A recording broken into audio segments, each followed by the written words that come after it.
Welcome to Haunt Weekly.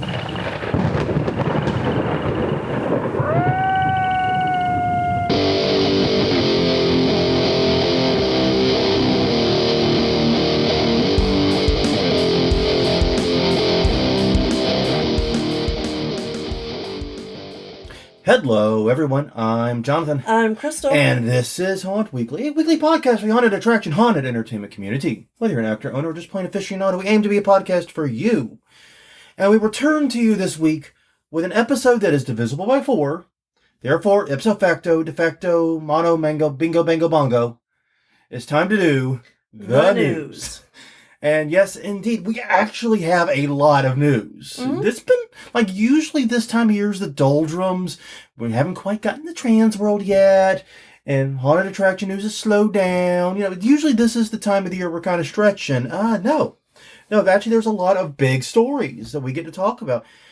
But definitely, before we get to that, take a minute, check us out at the places we exist. We are at hauntweekly.com, hauntweekly on Twitter and Facebook, youtube.com/hauntweekly is our YouTube channel. A great way to access the complete archive of episodes. You can also find us wherever you get your podcasts from. In our notes, first things first, we have a housekeeping note, which I think is a leftover from last week or the week before. I'd taken it out, so I don't know how that got back in there. It doesn't matter. We should talk about it first anyway. The wind blows, though, at least briefly. For those who don't know, who haven't been listening to the past couple episodes, we are going to be at Transworld this year. Coming up, not this week, coming weekend, but the next. Mm-hmm. We will be at Transworld. We will be there. You will be there mostly with Conjured Media. Mm-hmm. We will not be there in the capacity of Haunt Weekly. And we'll be staying a pretty good distance away from the show floor. So we're reaching out to people a little bit at a time. We're trying to get to where we can hang out with some people and do some things and chill some.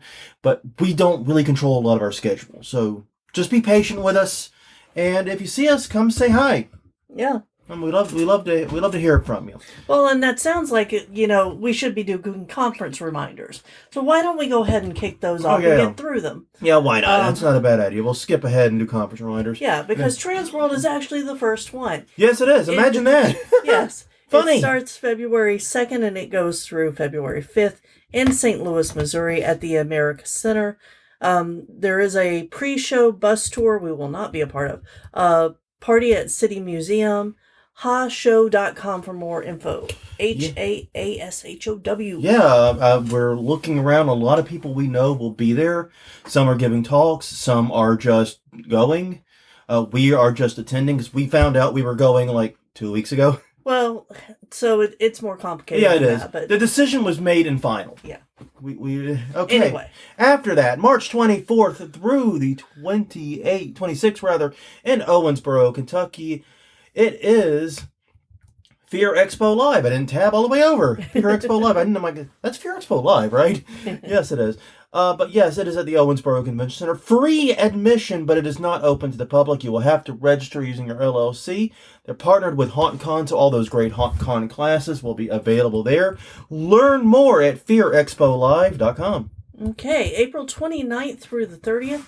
It's the Spooky Swap Meet. Yay! In Los Angeles, California at the Heritage Square Museum.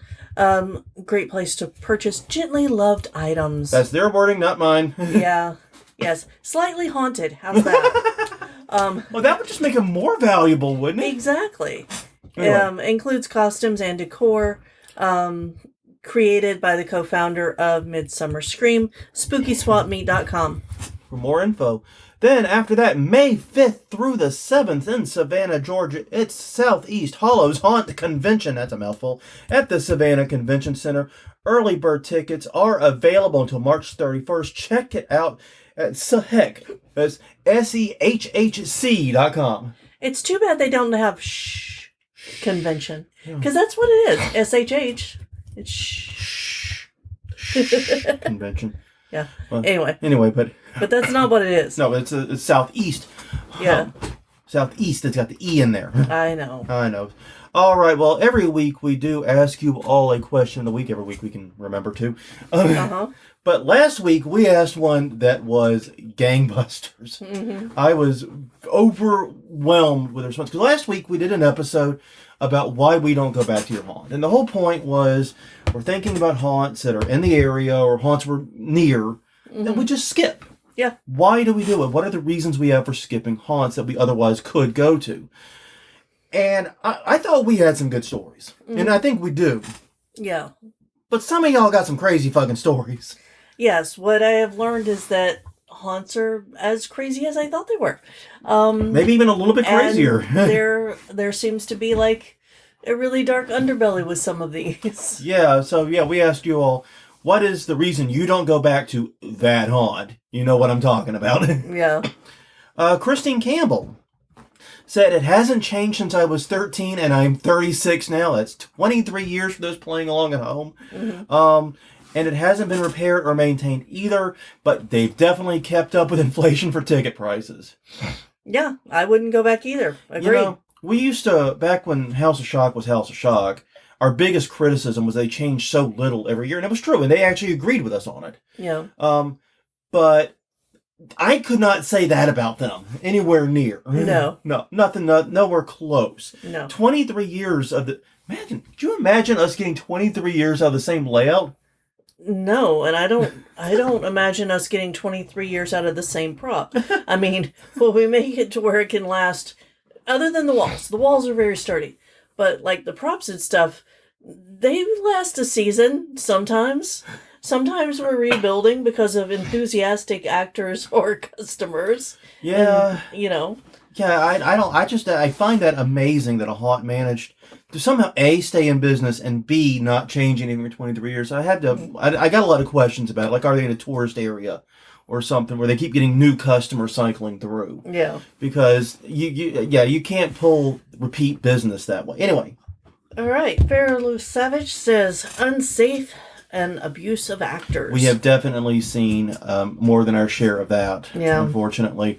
Understand that one completely. Tim Fowler, a haunt that is literally shocking. Yeah.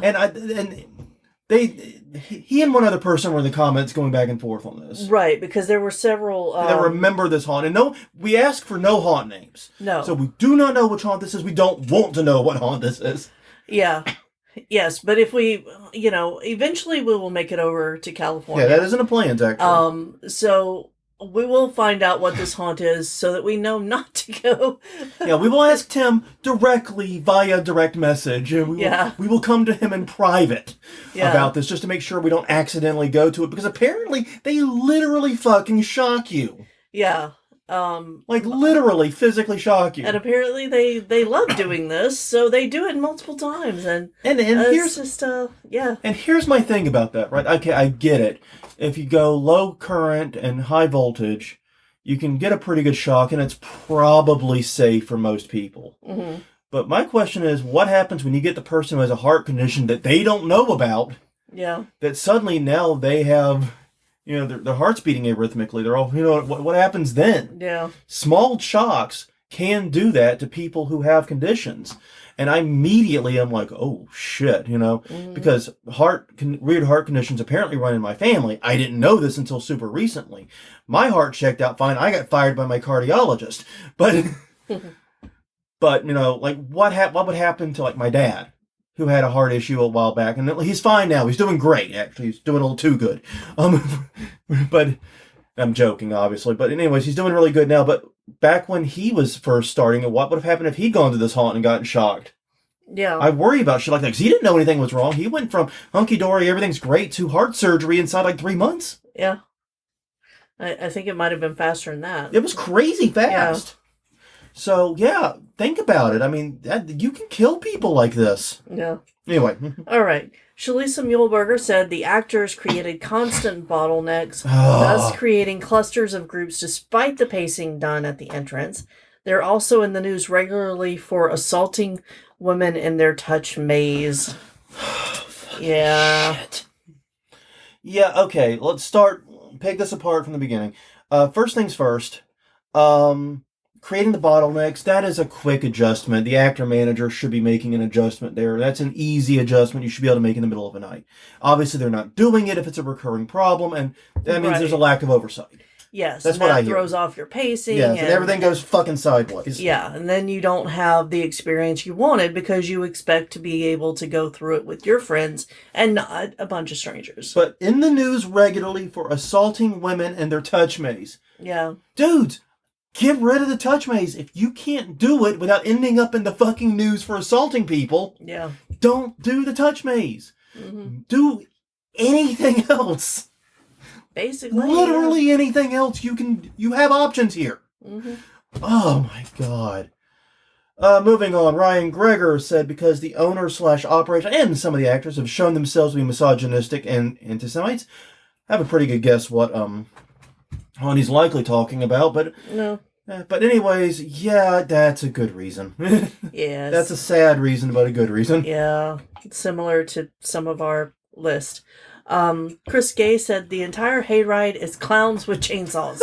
And it doesn't go with the rest of the show. He says, oddly, the show is not themed in clowns or circus or anything.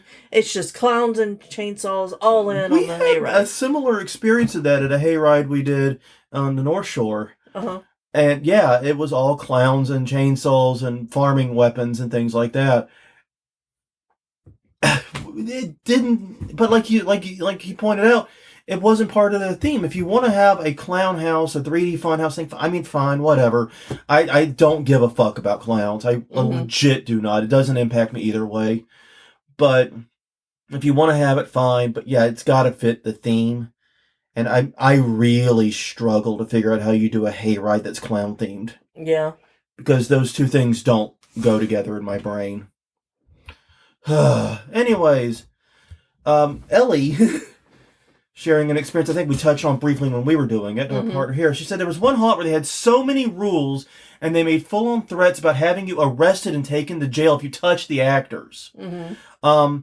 And then the actors would block the way and try to force you to touching them. And of course, they worked so hard to make sure that you were safe for the haunt, but didn't give a shit if the haunt was safe for you. Yeah. Yeah, I exactly. Yeah. And Sam Farrell said there's a fairly popular haunt in North Carolina that went to when I was in the early 20s, and multiple actors roaming around on the other sides of walls would call guests homophobic slurs whenever they got scared.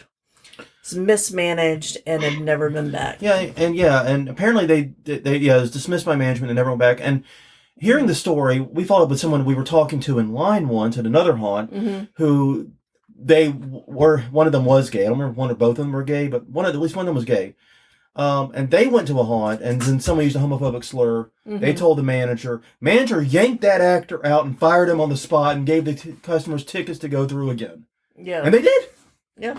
And it was great because that's, management, you need to take that shit seriously. Now, we did have one person, I don't remember who it was, talked about a person at the ticket booth licking tickets. Yeah, during COVID. Yeah, during the height of COVID. What the fuck, man? Yeah. This conversation went on for a while. This is just a sampling. Yeah, this is almost a random sampling. Know what I mean? It's almost a random sampling because oh my God, the licking ticket one stuck with me because why? Because ew. And also, if you're the owner of this haunt, you clearly don't give a shit about your business. Because if you gave a shit about your business as a haunted attraction, the first rule is don't fuck with the ticket booth. Yeah. It's easy. You don't fuck where the money comes in. Don't fuck with it. Yeah. And he's fucking with it, and you need to get his ass out of there. If I'm in line behind somebody and the person in front of me pays and gets their ticket licked where I could see it, nope, I'm not buying it. Sorry. I'm noping out of there myself.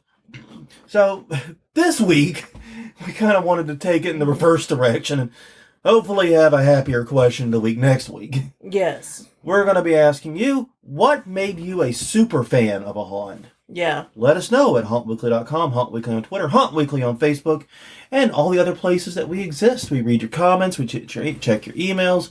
We appreciate any way you wish to communicate with us. And every Wednesday on Facebook, we do post the question of the week as a standalone thread, so feel free to jump in there. It's often the best place to do it.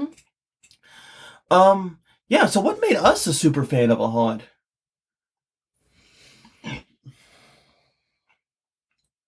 I think, because part of the problem is we go to so many haunts, I'm hard pressed to think of a haunt I would identify as a super fan of.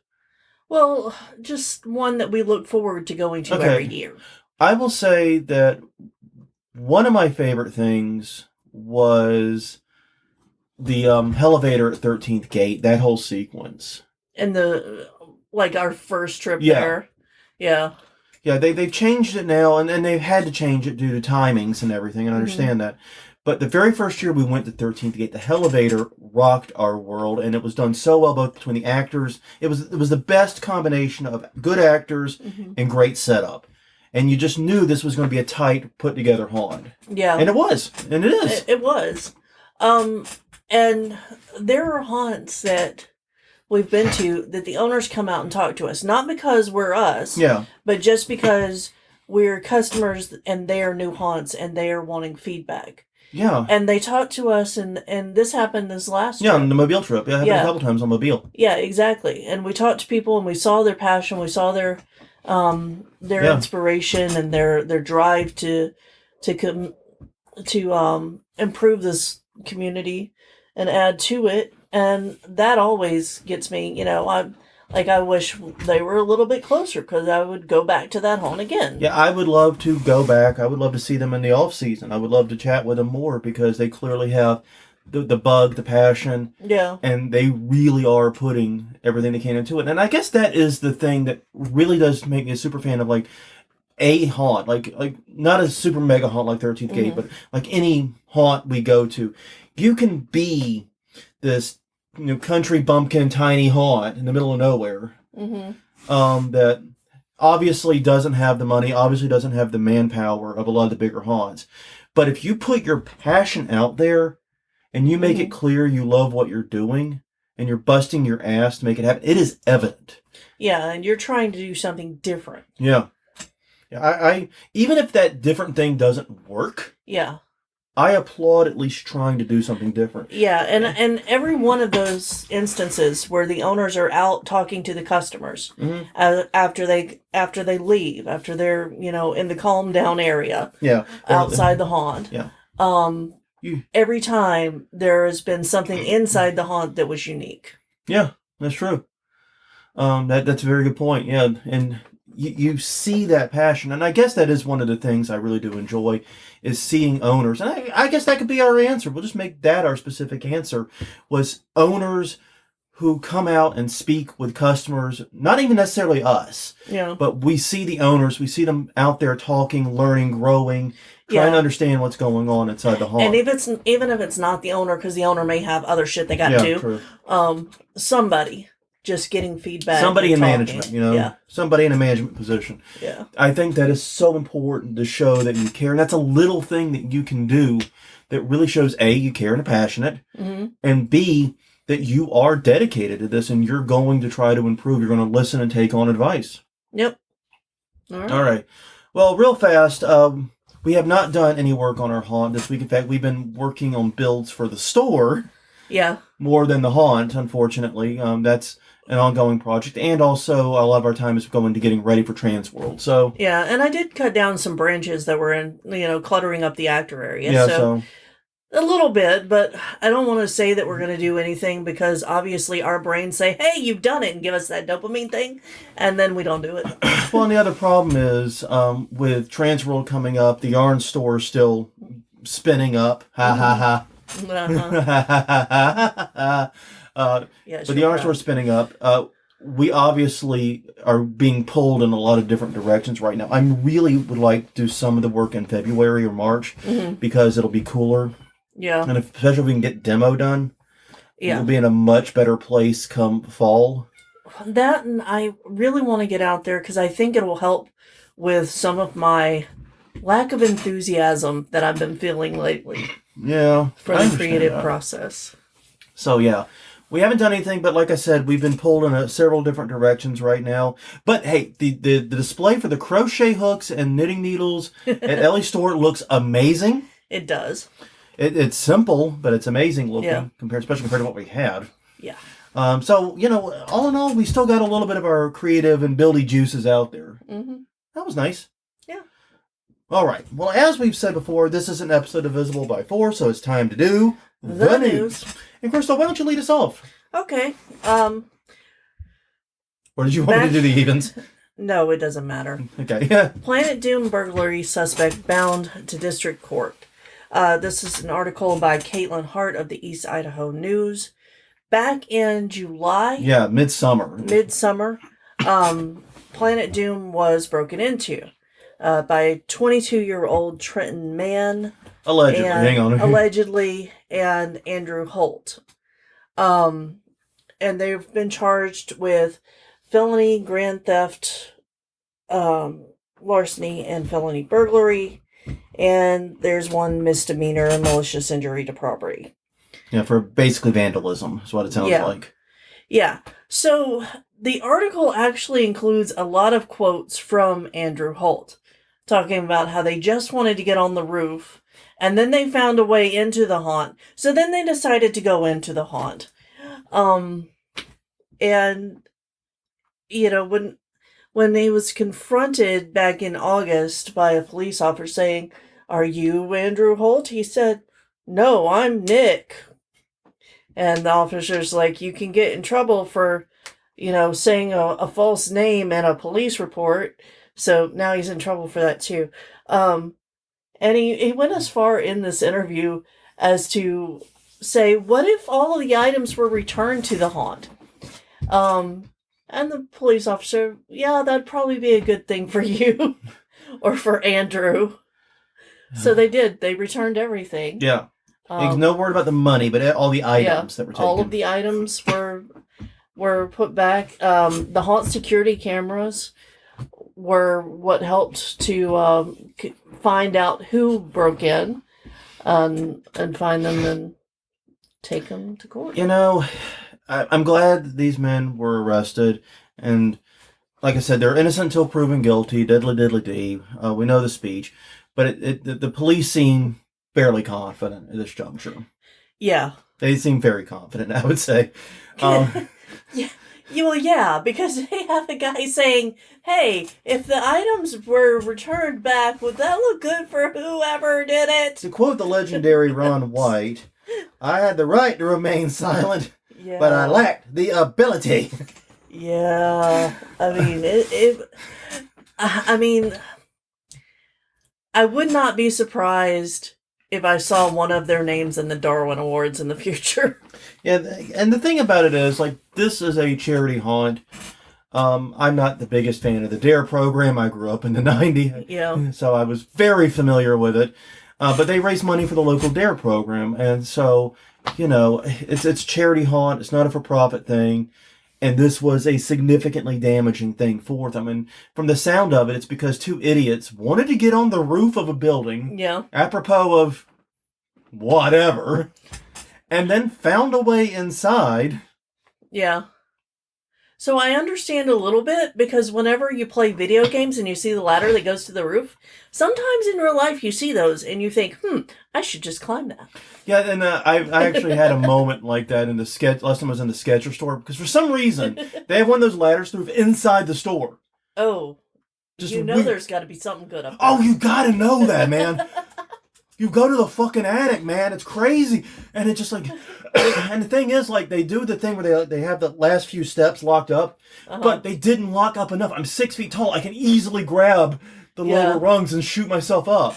All I would have to get a step stool or something to get a little boost. And I could be up that thing like a fucking squirrel. Yeah. But no, I resist the temptation. I don't do it, and neither should you. But yeah, this just goes to show, though, how two idiots can do so much harm to a haunted house. So please be the only thing I would say to haunts here is be mindful of all points of ingress, even the roof, apparently. Yeah.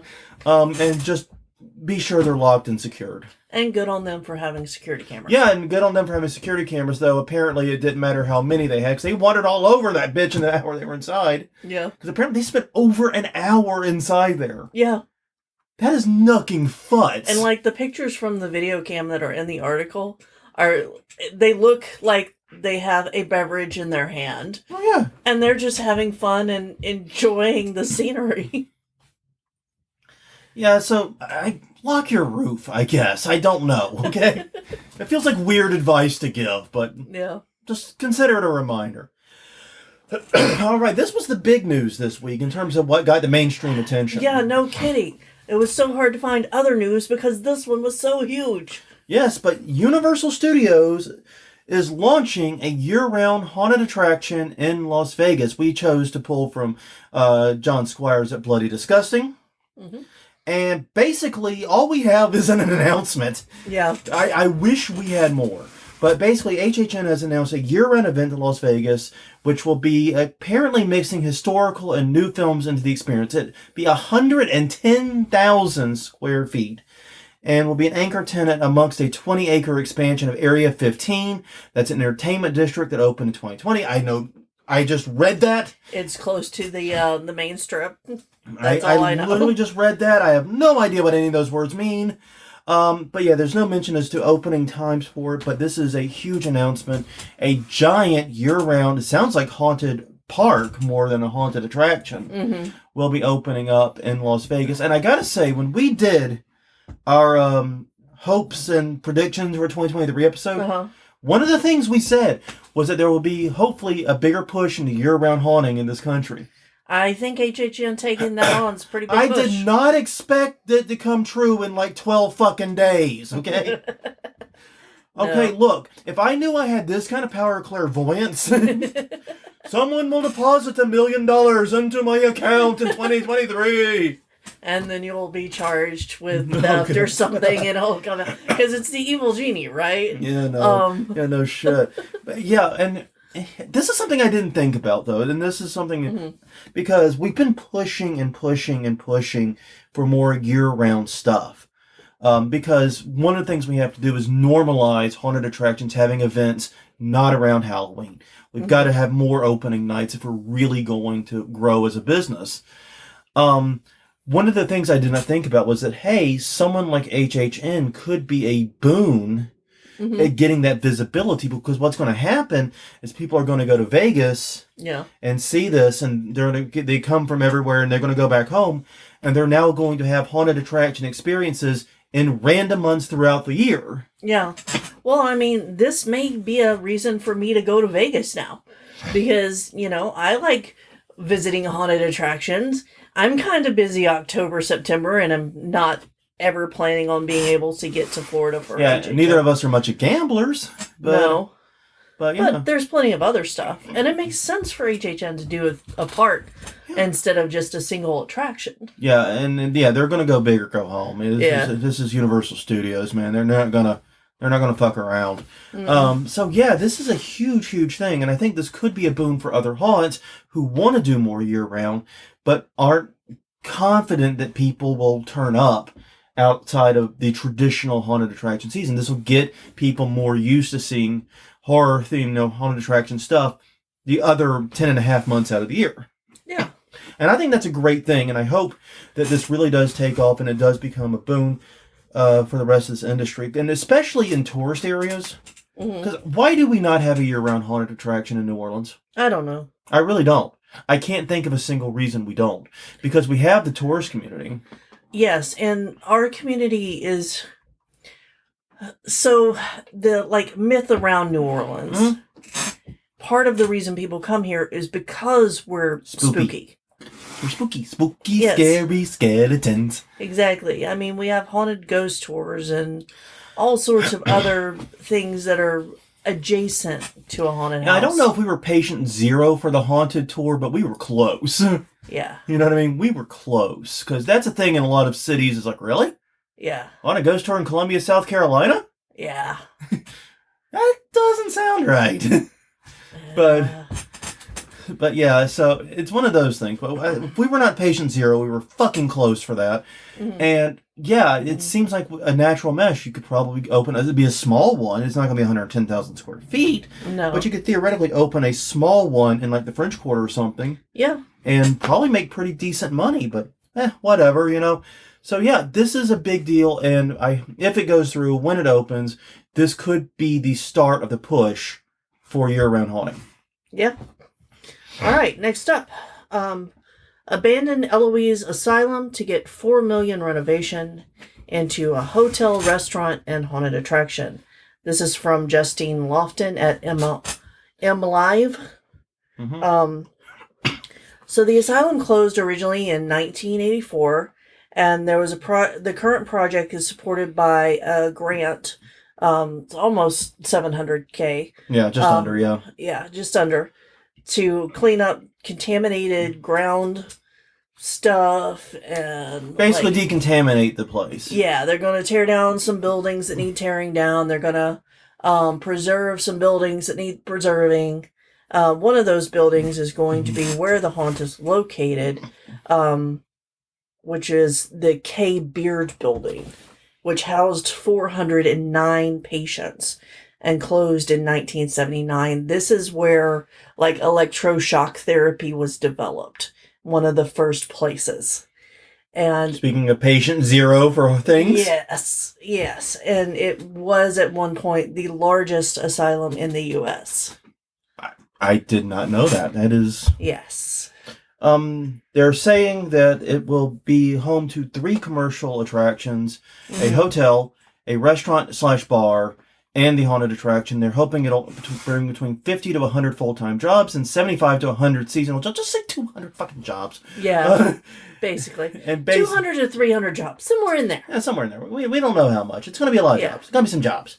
But yeah, it's interesting. And also, apparently the building was originally a poorhouse in 1839. Yeah. That's a hell of a conversion. Yeah. But yeah, this is a great public-private partnership and a good example of how haunted attractions, because apparently the haunt had been open there for some time. Since 21. Yeah. Wow, opening a haunt in 2021, that's some stones for you there. Uh-huh. That's some guts. And a place associated with health. That is bold. I gotta give them that, man. That's bold, man. Yeah. But yeah, it's been open since 2021. It's going to have to relocate now, but this is a good example because I doubt this would have moved forward or this money would have been brought in if the haunted attraction hadn't been there to show some viability for that area.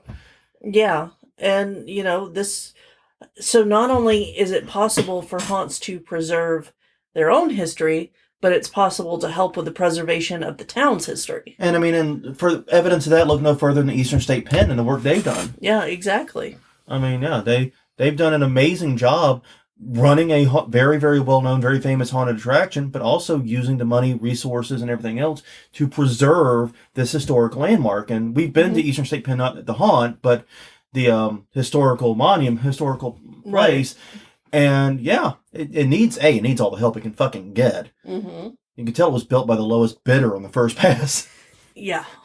Yeah, it was. Well, it's still standing, so not quite the lowest. It's vertical. But yeah, some of the wings definitely need a lot of TLC in order to continue to be safe to access or to become safe to access. Yeah. All right, so moving on to some New Year stuff that happened. Yeah, I just threw this in because I thought it was interesting. This is an article by the Metro Times staff, and the article headline just reads, "Where to Ring in 2023 on New Year's Eve in Metro Detroit." And it had a whole bunch of stuff listed. But one of the things listed was Hush Haunted Attraction. We're having a legendary 2023 New Year's Eve bash and a quote-unquote intimate Mardi Gras theme party. Okay, I'm going to stop you there.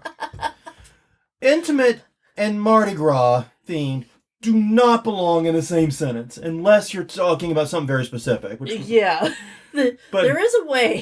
Intimate in that context does not work with Mardi Gras. Yeah. But anyways, with a mini bourbon... Jesus, Murphy.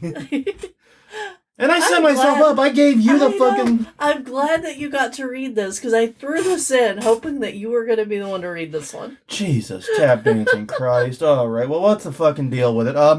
Entry was at 6:30 p.m. for VIP, 9 p.m. for general... Jesus Christ! Mm-hmm. Better have fucking dinner for your VIP. But anyways, tickets are on sale for $45 for general admission and $150 for VIP in advance. Interesting idea to have a New Year's Eve party at a haunted attraction. Yeah. Also interesting to have it Mardi Gras themed. Mardi Gras is not any time near New Year's, people. It's not. In fact, it doesn't start. Mardi Gras has a very strict start time. Yes. Anyone who's not familiar with, like, if you're not from St. Louis, Mobile, or New Orleans, you might not be, or Louisiana broadly, you might not be cognizant of this. But Mardi Gras season starts January 6th, her birthday. That's Carnival. It's Carnival season, yeah. Yeah. That's when everything starts. That's when the parade starts. That's when...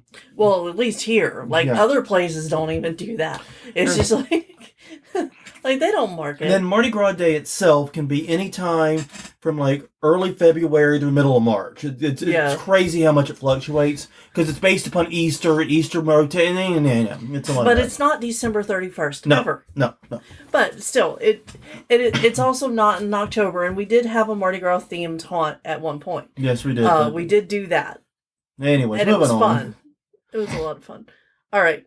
From the Hell's Gate Facebook page, their trick-or-treating event raised $9,000 for local charities, including Lockport Food Bank, SOS Children's Village in Lockport, For Kids' Sake, and the Disabled Patriot Fund. Yeah, this is great to see this happen. We talked about they were doing the trick-or-treat at Hell's Gate. We mentioned that was a thing they were doing as an interesting idea to bring more people in. And yeah, it seems to have been a success and raised some decent money for local charities. I just wanted to, not really much of a news story, but wanted to give a shout out to the great work. Yeah. That's really all it is.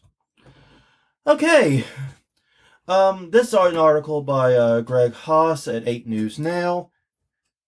Basically, an It, as in the movie It, themed escape room is set for opening, apparently opened. No, it was set to open in December. Okay. They buried the lead with this headline. Oh, Jesus Christ. Yeah, this was not one I added, so I'm a little bit I'm shooting in the dark here. But the Escape It. Really? That was the best name you could come up with? Yes. Really?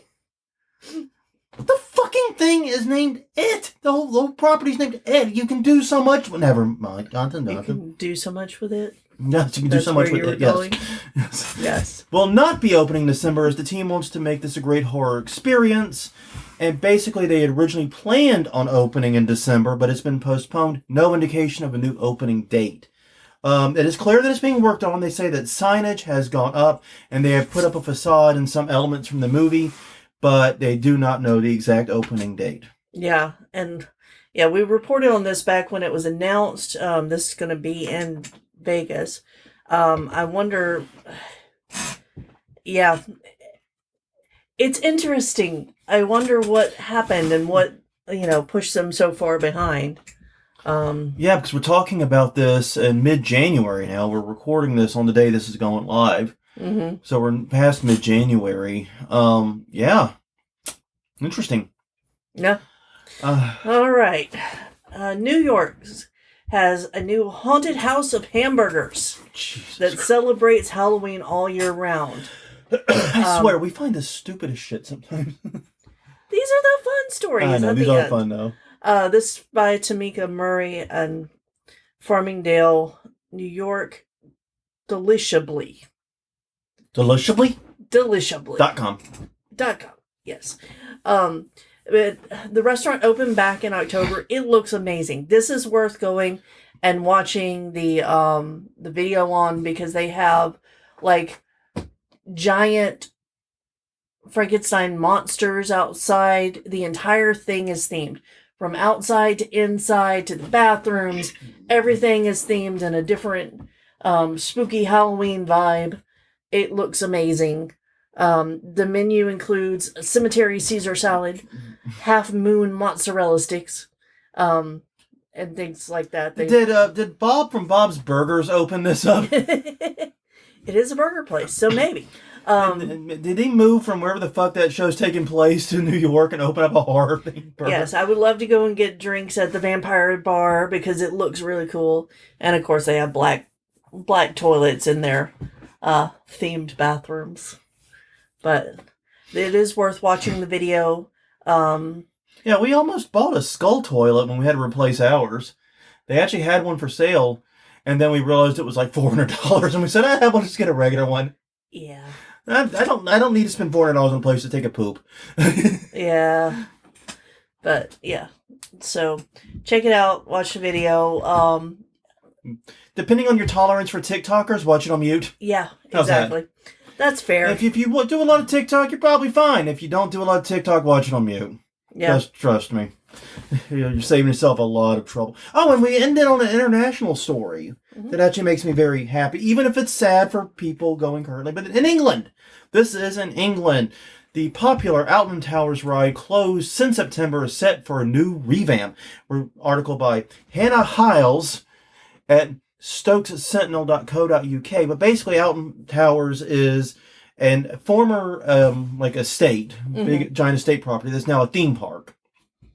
And one of the attractions they've had since 1992 has been a dark ride, originally called the Haunted House, and it's apparently gone through a few name and theme changes, even adding like laser guns and zombie themes. It just sounds like a lot of fucking fun, honestly. That's what I'm thinking as I'm learning about it. But it has been shuttered since September. They put fence around it, and people were worried that the ride might be going away. It's apparently a deeply beloved ride there.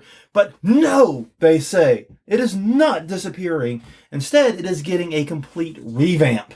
Yeah. Revamp. They can't see you doing the little vamp things through the sound waves. This is why we have to do live recordings again. Yeah, People I know. will actually find it funny.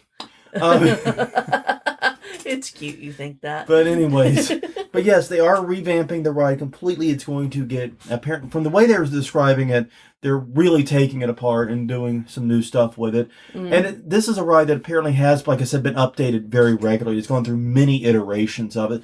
And so basically, yeah, they're just doing a complete revamp of it and excited to have customers see it. Yeah, and they mentioned that they're going to do some old Victorian techniques, use of mirrors and things. So I'm wondering if they're talking about Pepper's Ghost. Oh, they are absolutely talking about Pepper's Ghost. You know the fuck they're talking about Pepper's Ghost. Yeah. Obviously, they're talking about Pepper's Ghost. It could just be using like giant mirrors to make the rooms look bigger or infinity tunnel type things. I mean, yeah, there are a lot of things you can actually do, but I'm 100% sure Pepper's Ghost is coming up somewhere like that. Or it could be like in the Haunted Mansion where you have the ghost between you for a moment. Yeah. Come around, and there's a mirror, and it looks like there's a monster sitting between you and whoever's in the car with you. Little things like that are pretty cool. But yeah, there's going to be a Pepper's Ghost in there, 100%. Yeah. You're not getting out of that ride without a Pepper's Ghost. But I did love the fact that they took this. It was apparently the longest ghost train ride in Europe. Oh wow! Which is really funny how England considers itself part of Europe the minute they have something to brag about over the rest of Europe. But anyways, it was the longest ghost train ride in Europe, and they've added the laser gun effects to it to make it more interactive. Changed the theming a few times, and now it's the duel. Yeah. And now it's the duel. I believe they said the House Strikes Back or something like that, or the House Returns was the name of it. It was a very interesting approach to it. It seems like they're telling a narrative over the decades, literally. Mm-hmm. Yeah. So, honestly, I'm excited about this, and I'm glad to see a dark ride that is not being shut down. Because God knows we've seen a lot of that over the years. Yeah. So anyways, that's all the news we have. I'm excited about what's going on in Las Vegas. I'm excited about the renovations in Detroit we just read. Yeah, there's a lot of neat stuff. Yeah, the Haunted House Strikes Back. Yeah. Oh, I did have it right the first time. They couldn't have gone for that cheap Star Wars pun, could they? Yes. Oh, yeah. Oh, yeah, absolutely. I don't know why I thought better of them. But anyways, on that note, everyone, please do take a minute. Follow us at all the places we exist. We're at hauntweekly.com, Haunt Weekly on Twitter, Haunt Weekly on Facebook, and youtube.com/hauntweekly. You can also find us on Apple Podcasts, Google Play, basically wherever you get your podcast from, we're probably there. But until next time, I'm Jonathan. I'm Crystal. And we'll see you all next week for an episode that will not be the news. It will be something else. We don't know what yet, but we'll be with you then.